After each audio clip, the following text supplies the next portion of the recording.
Hey guys, what's going on? This is my Dinomon deck profile. So to start with our Tamas, we're playing 4 of the Good Coromon. We all know what this card does when a security is removed.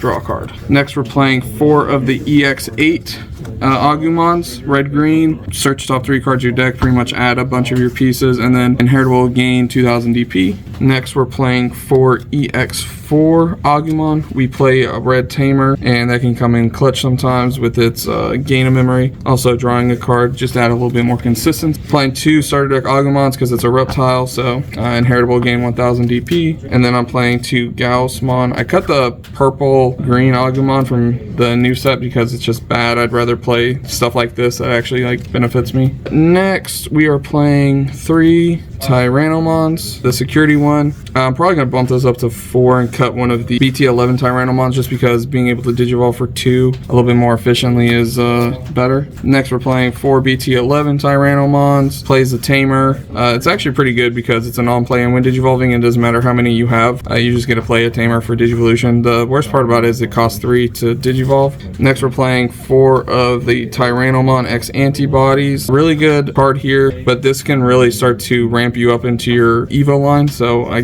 wouldn't want to play any less of this. You have to have Tyrannomon or X Antibody in it, so most of the time you're going to, and it's got raid, so you can raid into their Digimon and piercing, so pretty good. And then with this card we really get to combo up into these level 5s, which is really effective because most of the time you're going to be suspended while attacking and using its effect, so all the time you're going to be able to trigger off their effects to pop Digimon. And also this card's inheritable, security tech +1 is really good, puts a lot of aggression on the board, especially this one.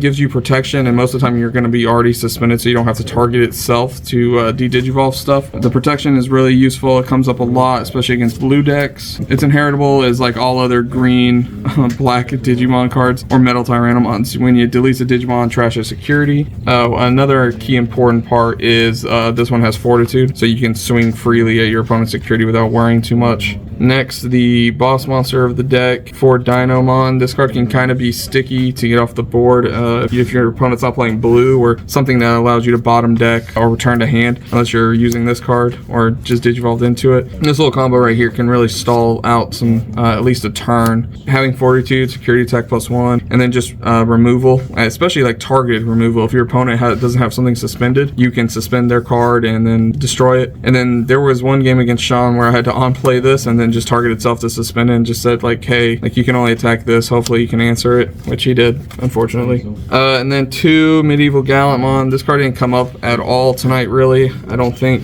Still a really good card. There wasn't any opportune times for me to really want to go into it over something like Dinomon. Still a really good card. Another really good card here, Agumon, Bond of Bravery. Just being like a walking option card, being able to blow up multiple bodies. Really nice. Not much to say here. I didn't ever ace into him. Most of the time I just hard played him as like an option card, like I said, and then just my opponent answered him, they answered it. If not, it was just like a problem they had to deal with. We're playing 1 Blitz Omni. Unfortunately didn't get to go into it at all tonight. We have no real way of searching this, so hopefully we just see it. That's unfortunate, but there are times where you're gonna just chunk through your opponent's security and then you can kill them with this, so if you see it, of course. Next, we're our only tamers of the deck, playing 4 Ryotaru Williams. Again, this lets you turbo into your line if your opponent has a Digimon gain of memory, so really good card. Not much to say about this. Once you have like multiples of this, there's times where you can start to go from like a level 3 to a level 6, sure, for a lot of memory, but most of the time, you know, your opponent's gonna have to answer at the following turn. So one of the changes I made, we're playing 4 Garnets. I immediately thought about this after doing the podcast. This can add everything in the deck minus the Omnimon because it can add black cards, so you don't miss out on your metal Tyrannomon. Really good. This came up a lot tonight.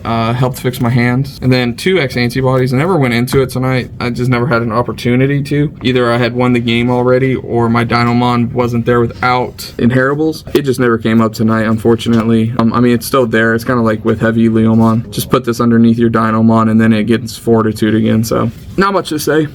This deck can be really aggressive. There are some turns where if you get Dinomon online super early and your opponent can't immediately answer, you're just going to win the game. But yeah, so that's my Dinomon deck profile, and don't forget to like, comment, and subscribe.